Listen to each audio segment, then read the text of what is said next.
Halo, assalamualaikum warahmatullahi wabarakatuh. Salam sejahtera untuk kita semua. Sebelumnya, selamat datang dan selamat bergabung di pertemuan ke-6. Di sini kita akan membahas mengenai mekanisme pasar dalam ekonomi mikro Islam, begitu. Nah, kegiatan belajar yang akan dijelaskan pada pasar dan mekanisme pasar yaitu ada pasar perspektif ekonomi Islam, peran pelaku pasar dalam mekanisme pasar, begitu ya. Nah, diharapkan Anda masih semangat dan tetap aktif dalam kegiatan tuton ini, rajin mengerjakan diskusi dan tugas tepat waktu, karena hal ini sangat penting dalam penilaian akhir, begitu ya.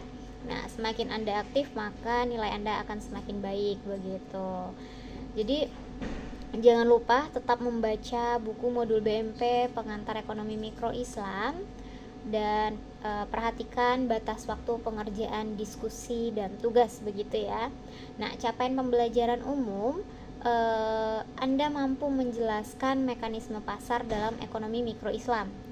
Sedangkan capaian pembelajaran khusus ada beberapa yang diharapkan. Yang pertama, Anda dapat menjelaskan pengertian pasar dan mekanisme pasar. Lalu yang kedua, konsep harga dalam pandangan Islam itu bagaimana. Yang ketiga, keseimbangan pasar. Dan yang keempat, pasar pada masa Rasulullah Shallallahu Alaihi Wasallam, ekonomi Islam 3 sektor, begitu ya. Dan yang kelima, itu Anda diharapkan dapat menjelaskan peran rumah tangga dan implementasi dalam ekonomi Islam. Nah, lalu yang keenam, Anda diharapkan dapat menjelaskan peran perusahaan dan implementasi dalam ekonomi Islam. Lalu yang terakhir, peran pemerintah dan implementasi dalam ekonomi Islam, begitu.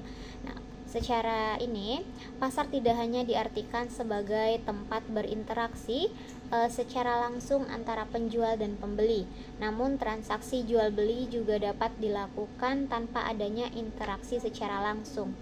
Mekanisme pasar adalah cara bekerjanya pertemuan antara pembeli dan penjual, yang hasil pertemuan tersebut menghasilkan kesepakatan tentang harga dan kuantitas barang, begitu. Nah, transaksi ekonomi di pasar